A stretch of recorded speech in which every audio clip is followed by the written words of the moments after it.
D'après ce que vous dites, à l'époque, on savait déjà, ou pas? Ben, en tout cas, nous, on l'avait publié. Maintenant, cet article, clairement, est passé à la trappe. Il n'a Hein, pas je crois plu. que personne ne Vous l'a l'avez lu. publié quand? On l'a soumis en mars 2020, il a été publié en avril 2020. D'accord. Et Oui, dedans, on ça mettait va en mieux. évidence justement l'importance de la vitamine D et de la supplémentation en vitamine D, parce qu'on avait vu que ce système est complètement piloté par la vitamine D. Vous Ouais. voyez, c'est un système enzymatique et hormonal, et la vous avez la vitamine B vitamine était un D. excellent. La vitamine D agit complètement sur le système. Et qu'est-ce qui quand fait elle Jean-Marc tourne mal. Sabatier qu'on n'a pas du tout entendu parler de la vitamine D dans les préconisations que nous avons eues, en tout cas au départ, dans les premiers mois de l'irruption et de la pandémie? Oui. Eh ben, on a alerté les autorités sur les sites dédiés, on a écrit au gouvernement. Moi, j'étais convaincu d'une chose, c'est qu'il fallait absolument supplémenter la population en vitamine D fortement. Ah oui, Fortement, c'est ça. parce que c'est très, très protecteur. Mm.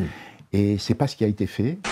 Alors, Oui. ce qui est protecteur, c'est-à-dire que même si on a reçu pas mal d'injections, ce qui va être très protecteur, C'est quoi? c'est d'avoir un taux très élevé de vitamine D et de Oui, prendre on des revient à la antioxydants. vitamine D, La oui. vitamine D, c'est Et vraiment les la clé. antioxydants. Parce qu'elle freine le système. Ouais. Elle, Non, elle- mais c'est elle agit intéressant. en freinant le système. Vraie Et recommandation. il faut savoir que la vitamine D, c'est le carburant des cellules. Et notamment les cellules du système immunitaire, elles fonctionnent en consommant de la vitamine D. Elles ont toutes un récepteur VDR qui est un récepteur à la vitamine D. Et en fait, quand la vitamine D est présente, ça les fait bien fonctionner. C'est-à-dire qu'elles ne se mettent plus à faire n'importe quoi. C'est-à-dire des maladies auto-immunes qui sont déclenchées, elles peuvent être freinées ou neutralisées par un taux élevé de vitamine D, qui va rendre plus fonctionnelles en fait, ces cellules de l'immunité innée, quoi. Et comment vous l'avez alors découvert? Ah ben, je l'ai découvert à travers le système rénine-angiotensine. C'est quand j'ai commencé à étudier le système rénine-angiotensine, D'accord.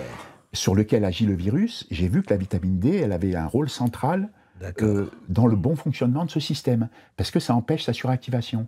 Et c'est la suractivation du système rénine-angiotensine qui est délétère. Et donc il faut l'empêcher, justement, d'être suractivé. D'être suractivé. Et c'est pour ça que la vitamine D est très importante, parce que la population, à 80%, elle est insuffisante ou carencée en vitamine D. Hein. Oui. Donc là, on voit que les ventes de vitamine D ont augmenté, hein, donc les gens commencent à bien se supplémenter.